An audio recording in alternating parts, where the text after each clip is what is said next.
all, and welcome back to DuSouth Sips and Travel Tips. I'm Ina V. King DuPont, and today you all are going with me to TRS Cap Cana. Until then, don't forget to subscribe to our channel and turn on that bell notification so you know every time we upload. It's the only way we're going to be able to grow and bring you new resort content consistently. So last fall, Greg and I went, and that's fall of 2022, we went to visit TRS Cap Cana for just one night before we transferred to Excellence Punta Cana in the Dominican Republic. TRS Cap Cana is located on a bay situation. It's a very different, it's like kind of like a wharf. It's very different than any all-inclusive I've ever been to. Didn't love it. It was okay. I think I would have liked it more if the hurricane had not gone through it right before we visited. They probably shouldn't have been open, but they were. So, and they also were going through a major renovation. I don't think I would return there. It was definitely not my cup of tea, but I really wanted to bring a room tour to you all and also just give you my feedback about the resort in general. So, without further ado, let's get on into it. TRS Cap Cana Waterfront and Marina Hotel is actually an all-inclusive resort located in the Cap Cana gated community of the Punta Cana area. It's only about a 10-minute drive from the PUJ airport with a private transfer, which is really, really great in my opinion. I love it when I'm just able to get to the resort as quickly as possible. Upon arrival to this property, we did receive an arrival drink. We had a great check-in. There are really no higher tier room levels or service levels that you can buy into here. So just know that if that's something that you normally would pay for. I know Greg and I always pay for that. Unfortunately, we did not have the best experience at this hotel because it was hit by the hurricane and the hotel was not fully transparent about how bad it was. Since seen pictures of it now that it's been remodeled and everything's been rebuilt, and it does look really fabulous. I just didn't really love this resort because it was just really, really small, and I usually like a small footprint, but I think the case here is that it was just so darn sleepy. I mean, there's only one bar really that's open every night late, which is really odd, even for a smaller property. So I don't know. Again, Greg and I just really didn't love this property. You'll see the map here of how small of a footprint it actually was. It is a beautiful property.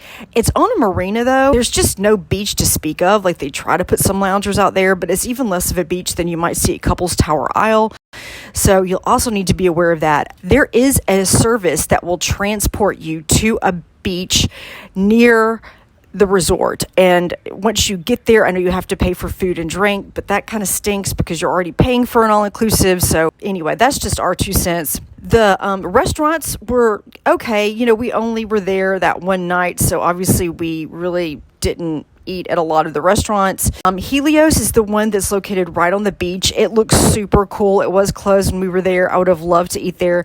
El Gaucho is the steakhouse. We actually ate that for dinner. Capricho is just an international kind of breakfast and dish sorts affair. We did eat there for breakfast and it was good. Tentazione is the Italian. Chick Cabaret and Restaurant is also like where you can go see the various theater productions and things like that they have there. And Extra Time is the only bar that is open late. There is a swim up bar. There's 2 pools. There are really pretty swim up pools. You do seem to get a lot of privacy if you do book a swim up here. And again, we just really, really, I don't think we'd return to this property unless we were given some kind of opportunity to do so for the channel. So I would be happy to try another TRS, but this one just really wasn't for us. I've heard that if you do leave the property and you go to some of the restaurants that are located in the Cap Cana area, that's pretty cool to do. But y'all, when I go to an all-inclusive, I really don't want to have to eat out every meal, especially since I've already paid to eat at the all-inclusive. But that's just me. I'm going for that all-inclusive experience, and I know lots of you are too.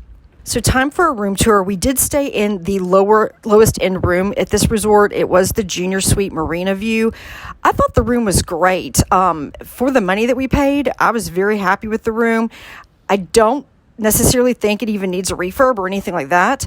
The closet space here was incredibly huge. It's probably the biggest closet I've ever had in an all-inclusive resort. It does have a great stand-up shower. It had a separate water closet. It reminded me a lot of the rooms at Breathless in Punta Cana. There was a stocked mini bar, a coffee machine, a great bed. We were in room 1203. I think we were on like the second or third floor. I can't quite remember. And they will restock your mini bar daily. And the thing, like I said, I was most impressed about was that closet. There was an area for you to sit, have a sitting area if you wanted to eat, your room service there. So again, the room was really, really nice. I was really happy with it for what I paid for. You know, I liked the room at this resort. The service of this resort was just okay. I mean, nobody really kind of blew it out of the water for us as far as service goes. We did have a butler, but we only saw him when we checked in and he took us to our room. If we were there longer, maybe he would have been more present. I am not sure.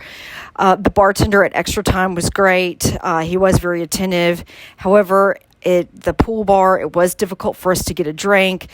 It just seemed like a lot of the workers were very disengaged. Also, when we ate dinner at El Gaucho, it just seemed like we were forgotten about. We did probably sit there for at least an hour and a half.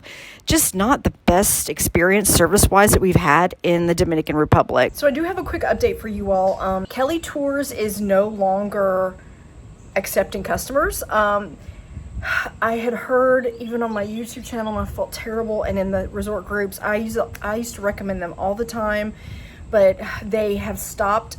They were taking people's money and not picking them up from the airport, y'all. And I was mortified when I heard that on some of the resort groups and on our personal YouTube page here. Somebody used them because I recommended them, and y'all, they are not a thing anymore. I did email Kelly, and she said that due to the economy and some other pieces that they are taking a break and may come back in October. I no longer feel comfortable recommending them. Greg and I are not slated to go back to the DR until next year, so I have got to find a new local transfer company. If you know of one, please drop it in the description box below. I refuse to use companies like Amstar or anything that is corporate America. I want to pump money back into the local economy. So if you know of a great local transfer service, let me know. And again, I do like to utilize that private transfer, so I'm sure I can find one. Once I do, I will share that with you all. But please, please, please, even though I mentioned it in this video, do not book Kelly Tours. I'm not going to link them in the description box below. Kind of breaks my heart, y'all, because they always did right by me. But anyways, thank you so much for watching this video. I hope that it was helpful for you all. I'm not going to do the typical questions that I usually do, just because I think you can get a feel that I really did not like this resort just based off of the video itself. They also really nickel and dime you for alcohol and some other pieces. There weren't that many restaurants. It was definitely one of the smallest resorts I've ever been to. And also the guests were kind of odd. There were a couple staff members that were really sweet and kind. But again, it was not a resort that stood out for us, and it's not one that I would go back to, even though I do love the Cap Cana area. Also, I don't know if I mentioned this earlier in the video, but typically you can take a bus to a beach situation that is near the TRS Cap Cana, because on that wharf area, you're going to see there's just not that much of a beach, so they can take you there. But when you're there, you do have to buy drinks and things like that from the bar there, because it's not TRS property. So to me, that kind of defeats the purpose of an all-inclusive. I would love to try some other TRS properties. I have not yet, and I am very open to doing so. And you know, maybe that'll happen in 2024 or 2025. I'm not sure yet. Thank you so much for watching. I really appreciate all of y'all's support. If there's somewhere you'd like to see us go, please comment below. Also, if you have any questions about this property, definitely comment below. And I hope to see you in a video real soon. Until then, don't forget that experiences are greater than material things.